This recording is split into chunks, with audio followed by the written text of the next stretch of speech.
Hello guys, so this is the 30L DSLR dry cabinet from Andbon. এটার একটা ছোট্ট cinematic unboxing sequence আমি করেছিলাম, তোমরা দেখেছো। যদি তোমাদের ভালো লাগে তোমরা ভিডিওতে একটা লাইক অবশ্যই দিয়ে দিও। সো তোমরা এখানে দেখতে পাচ্ছ যে এটা হচ্ছে বক্স কন্টেন্টস, এটা হচ্ছে মেইন ক্যাবিনেটটা, তার সাথে একটা কি পেয়েছি এবং তার সাথে হচ্ছে একটা পাওয়ার অ্যাডাপ্টার আছে, তোমরা দেখতে পাচ্ছ। আরেকটা জিনিস এর সাথে ছিল যেটা সব প্রোডাক্টের সাথে থাকে এবং সেটা হচ্ছে one of the most useless things, that is the owners manual. সেটা আমি আর দেখাচ্ছি না। সো গাইস, তোমরা যারা আমাকে ইনস্টাগ্রামে ফলো করো তোমরা জানো যে আমি রিসেন্টলি আমার একটা লেন্সকে রিসেল করে দিয়ে কয়েকটা নতুন জিনিস কিনেছিলাম।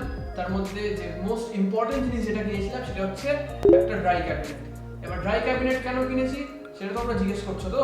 ওয়েল, সবার আগে সেটা আনসার দেওয়ার জন্য আগে আমাকে বলতে হবে যে ড্রাই ক্যাবিনেট কি কাজে লাগে। Well, this thing here helps to maintain the relative humidity inside the cabinet.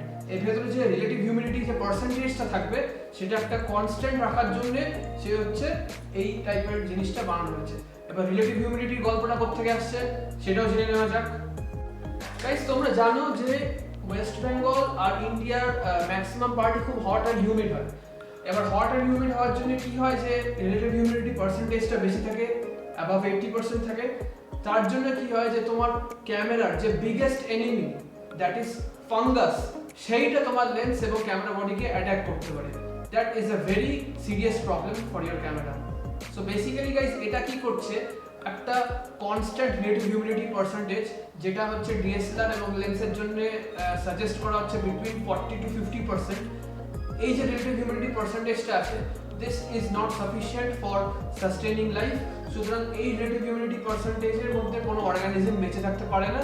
সেইটাকে ইউটিলাইজ করে হচ্ছে এই জিনিসটাকে বানানো হয়েছে, যাতে এই কন্টেনারটার ভেতরে যখন আমি আমার ক্যামেরা এবং লেন্সগুলো রেখে দেবো তাতে ফাঙ্গাসের অ্যাটাক হবে না।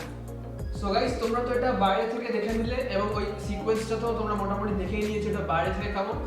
এটা ভেতর থেকে কি আছে, কি কন্ট্রোলস আছে সেটা আমি তোমাদের দেখাচ্ছি, এবং এটা কি করে তোমরা লোড করবে অ্যান্ড সেট আপ করবে সেটাও হচ্ছে তোমরা এই ভিডিওটা দেখে নিতে পারো। গাইস, যেমনটা তোমরা দেখতে পাচ্ছ আমি হচ্ছে এটা এখানে সেট আপ করে নিয়েছি। এটা হচ্ছে পেছনে এসি পাওয়ার অ্যাডাপ্টারটা ছিল, সেটা হচ্ছে আমার ওখানে প্লাগ পয়েন্টের সাথে লাগানো আছে। এবার আমি তোমাদের কুইকলি ফিচার্সগুলো বুঝিয়ে দিচ্ছি।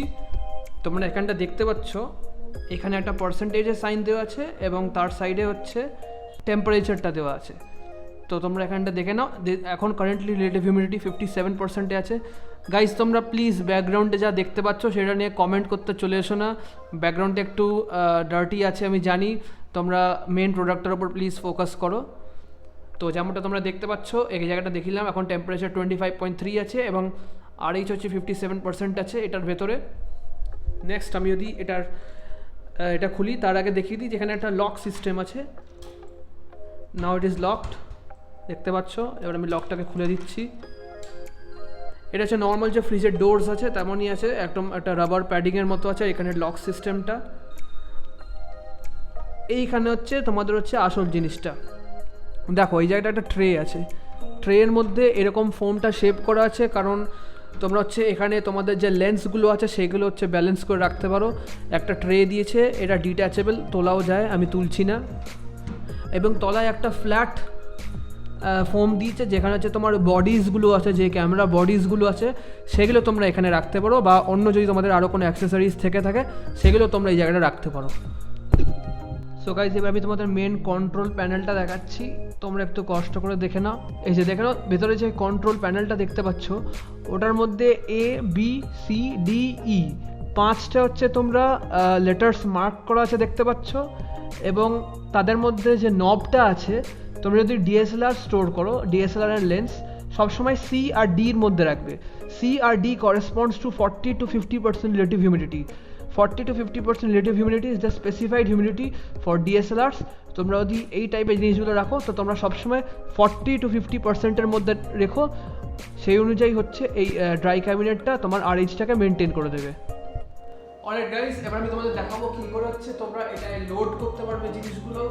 আমার কাছে হচ্ছে নিকনের একটা বডি আছে এবং দুটো লেন্স আছে, তোমরা দেখতেই পাচ্ছ, একটা 18-140 এবং একটা 35mm। তো সবার আগে হচ্ছে আমি লেন্সগুলো লোড করে দেখাচ্ছি কি করে লোড করবে। জাস্ট এই ট্রেটাকে পুল আউট করবে, আর ওটা পুল আউট হয়ে গেল। একটা লেন্স আমি এখানে রেখে দিলাম, একটা লেন্স আমি এখানে রেখে দিলাম, হয়ে গেল, লেন্সের কাজ শেষ। ট্রেটাকে আমি বন্ধ করে দিচ্ছি এবং বডিটাকে সিম্পলি নিয়ে এই ফ্ল্যাট সারফেসটা রেখে দেবে। And final thing,